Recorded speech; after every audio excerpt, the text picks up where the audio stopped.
बड़ी खबर अमेरिका से है। डोनाल्ड ट्रंप अपनी सरकार के गठन को लेकर लगातार ऐलान कर रहे हैं और बड़ी खबर अब यह आ रही है कि ट्रंप ने बड़े उद्योगपति एलन मस्क के लिए एक नया विभाग बनाया है। ट्रंप ने एलन मस्क और भारतीय मूल के विवेक रामास्वामी को डिपार्टमेंट ऑफ गवर्नमेंट एफिशिएंसी का प्रमुख बनाया है। मेरे ख्याल में मैं विवेक रामास्वामी को मैंने बड़ी रैलियों में इनके साथ मेरी मुलाकात हुई है। He was very well, he's a very good speaker. Vivek Ramaswamy is the future of American nation. He's an asset for US. मैं ये जो कह रहा हूं ना कि भारतीय 1% से कम होने के बाद भी अपने टैलेंट के बल पे अपनी जिसे कह लीजिए एक इंक्लूसिव हैबिट की वजह से किसी से वो डरते नहीं है। हर मुल्क में कोई भी जब कहीं पर पहुंचता है ना किसी बड़ी जगह पर, तो वो बहुत मेहनत के बाद पहुंचता है। ऐसा नहीं होता कि आपको प्लेट में रखकर दे दिया जाए। और उसके लिए बहुत जरूरी है कि अगर आप अपनी कम्युनिटी में दूसरों को भी हेल्प आउट करें, लेग पुलिंग छोड़ दें, जो कि कही जाती है कि यहाँ पर बहुत ज्यादा है और पाकिस्तानियों में, और वो एक दूसरे को आगे जाते हुए जो है नहीं देख सकते, ये आपको छोड़ना पड़ेगा। अब क्योंकि एक न्यू एरा का स्टार्ट है, प्रेसिडेंट ट्रंप आ गए हैं, तो इसमें जरा पॉजिटिविटी के साथ आगे बढ़ना चाहिए। अगर इंडियन लॉबी पेनिट्रेट कर रही है, जैसे आप बातें कर रहे हैं, बॉबी जिंदल का नाम ले रहे हैं, Nikki Haley and all these people, आपको क्या लगता है ये कितना को असरअंदाज होके इंडिया के इंटरेस्ट को प्रमोट कर सकते हैं? सर, अब हम देखते हैं कि गवर्नमेंट की जगहों पे इंडियंस जो है वहां पे बिठाए जा रहे हैं, और व्हाइट हाउस में भी देख लें तो कितने ज्यादा इंडियंस जो है वो वर्किंग कर रहे हैं। अब तो गवर्नमेंट की यानी कि बड़ी बड़ी ओहदों पर हम इंडियंस को देख रहे हैं। इसके पीछे क्या policy? There is something very interesting happening, but ये शुरुआत है। Let's not get over excited. Let's not go into jingoism. अभी तो कहते ना इब्तदाई इश्क है, रोता है क्या, आगे आगे देखिए। अमेरिका में राष्ट्रपति चुने गए डोनाल्ड ट्रंप ने अपने मंत्रियों और अधिकारियों को चुनने का जो सिलसिला है वो जारी रखा है। साथ भारतीय मूल के विवेक रामास्वामी को भी ट्रंप ने अपनी कैबिनेट के लिए चुना है। जब हमने ये ज्यूश लॉबी के बारे में तो देखा है, इजरायली लॉबी के बारे में तो देखा है। अगर इंडियन लॉबी पेनिट्रेट कर रही है, जैसे आप बातें कर रहे हैं, बॉबी जिंदल का नाम ले रहे हैं, Nikki Haley and all these people, आपको क्या लगता है ये कितना को असरअंदाज होके इंडिया के इंटरेस्ट को प्रमोट कर सकते हैं, या कि आप समझते हैं कि ये इंडिया के इंटरेस्ट को प्रमोट नहीं कर सकते, ये खाम ख्याली है, ये अमेरिकन है, ये अमेरिकन पॉलिसी, क्योंकि उनको और भी तो बहुत सारे लोग देख रहे हैं ना। और इस वक्त जो इस वक्त इंडिया और अमेरिका के ताल्लुकात हैं, जिसमें एक प्रॉब्लम है, ये पन्नू वाला जो इंसिडेंट है, जिसमें अमेरिकन कनाडा को कॉन्टिन्यूसली पुश कर रहे हैं। कनाडा और इंडिया के ताल्लुकात कभी भी इतने खराब ना होते अगर अमेरिकन ना पुश करते कनाडा को कि आप ये थोड़ी स्ट्रॉन्ग पब्लिक लाइन लें। तो आपको क्या लगता है ये जो लोग सिस्टम के अंदर आते हैं, can they make some difference, और ये आपको लगता है कि नहीं, they are being watched and they know उनकी अपनी सर्वाइवल भी तो है, उन्हें सिस्टम में जिंदा रहना है, because they are not loyalist to Modi? बिल्कुल, मैं टोटली एग्री करूंगा। जिस तरह के कैमला हैरिस थी, वो ओपनली वो सिर्फ मैनिपुलेट ही करती थी कि जब इंडियन के साथ खड़ी होती थी तो इंडियन बन जाती थी, अगर अफ्रीकन अमेरिकन के साथ खड़ी होती थी अफ्रीकन अमेरिकन बन जाती थी। इस हद तक तो ये ठीक है। इसी तरीके से निकी हेली है, और लेकिन इसमें भी आगे कुछ क्लासे हैं। कुछ लोग बिल्कुल कंप्लीटली चेंज कर चुके हैं, उन्होंने अपने रिलीजन चेंज कर लिए हैं। जिस तरह निकी हेली ने अपना क्रिश्चियनिटी और अपने सिखिज्म को उन्होंने अबैंडन कर दिया है। बॉबी जिंदल है, वो भी क्रिश्चियनिटी को उन्होंने अडॉप्ट कर लिया है। लेकिन विवेक रामास्वामी इज प्रैक्टिसिंग हिंदू, जिस तरह ऋषि सोनक थे।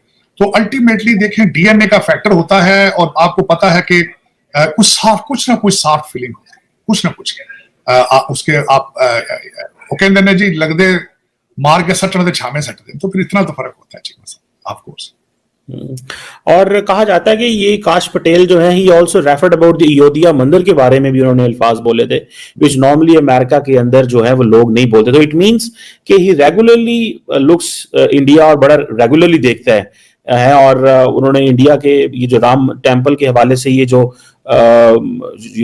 उस वक्त एक सेरेमनी हुई और सारा कुछ हुआ, उसके ऊपर उन्होंने कमेंट किया। और अच्छा सर, कुछ अर्सा पहले ही बात है कि हम इंडियंस को जो है वो किसी कंपनी के सीईओ बनते देख रहे थे, या इस तरह की कंपनीज तक तो चले बात समझ आ गई, चले कि वो मेहनत करके एफर्ट करके उन्होंने अपनी एक स्टार्टअप स्टार्ट किया, जो कि कंपनी जो है बड़ा जबरदस्त इंटरनेशनली उन्होंने बनाई, और बहुत सारी एग्जांपल्स हमारे सामने हैं। तो सर, अब हम देखते हैं कि गवर्नमेंट की जगहों पे इंडियंस जो है वहां पे बिठाए जा रहे हैं, और व्हाइट हाउस में भी देख लें तो कितने ज्यादा इंडियंस जो है वो वर्किंग कर रहे हैं। अब तो गवर्नमेंट की यानी कि बड़ी बड़ी ओहदों पर हम इंडियंस को देख रहे हैं। इसके पीछे क्या पॉलिसीज हैं, क्या कहेंगे आप?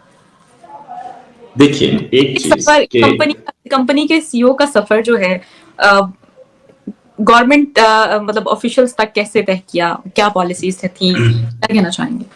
अमेरिका में ये ऐसा कोई डिस्टिंक्शन नहीं है कि ये गवर्नमेंट जॉब है और ये कंपनी की जॉब है, ऐसा कोई डिस्टिंक्शन नहीं है। ये लोग जंप करते रहते हैं। बेसिकली इंडिया के फेवर में देखते हैं। ट्रंप की इंडिया से अच्छी दोस्ती है, खासतौर से इंडिया से प्राइम मिनिस्टर मोदी से एक पर्सनल रेपो है। तो इंडियन ओरिजिन के लोग, और हमने जब भी देखा प्राइम मिनिस्टर जब गए थे तो कितना कुछ हुआ था, कितना कुछ हुआ था।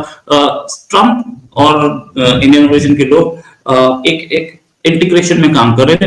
इंडियन ओरिजिन के लोग जनरली रिपब्लिकन्स हैं, लेकिन इस बार हमने देखा कि वो जनरली इंडियन ओरिजिन के लोग जनरली डेमोक्रेट्स हैं, जनरली वो कमला हैरिस की पार्टी को वोट करते हैं। लेकिन इस बार हमने देखा एक यू टर्न मारा है, उन्होंने वोट इस साइड किया ट्रंप की पार्टी को, और ट्रंप के स्पेशली ट्रंप की वजह से, और कोई रीजन नहीं था। विवेक रामास्वामी को माने तो मान सकते हैं आपके, एक और रीजन था, बट फ्रैंकली स्पीकिंग ट्रंप की पर्सनालिटी जो है, या उनकी पर्सनल रेपो जो है इंडियंस के साथ, उसकी वजह से हुआ।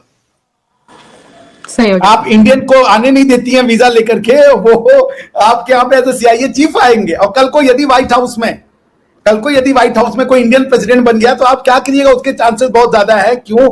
आज की डेट में भी जो सेकंड लेडी है, भाई मेरे लिए तो महिला और पुरुष में कोई अंतर नहीं है, सेकंड लेडी एक इंडियन है। जेडी वांस की वाइफ जो है, उषा जी जो है, वो एक इंडियन है, ठीक है ना। और जेडी वांस साहब जो है अपनी पूरी सक्सेस का क्रेडिट उषा जी को देते हैं। और ये उषा जी के ही कहने पर ट्रंप ने कहा होगा कि हिंदुओं का जो नरसंहार हो रहा है बांग्लादेश में, इसको हमें रोकना होगा। सो देखिए, ये दुनिया आज की डेट की जो विश्व है, ये बंधुत्व का है, प्यार का है। किसी को नीचा दिखा करके, ऊंचा दिखा करके और सबजुगेट करने का नहीं है कि हक पे हम है तो हम बातिल से समझौता क्यों करें। कौन हक है कौन बातिल, आज तक किसी को पता ही नहीं है। सो पॉइंट ये है कि Indians are going to have a very strong presence. Pakistan better brace for it कि वो कैसे डील करेंगे इंडियंस को, क्योंकि अगर मान लीजिए जेडी वांस आते हैं तो उषा जी भी आएंगी, वो तो इंडियन है। अब आप क्या कीजिएगा? उसके बाद सर आने से तो कोई मना नहीं है सर, डॉक्टर जयशंकर भी आए थे और लोग भी आते हैं। इंडियन एम्बेसी भी पाकिस्तान में है, हम तो वेलकम करते हैं सबको। हम तो क्रिकेट टीम को भी बुलाना चाहते हैं, आप लोग भेजना नहीं चाहते।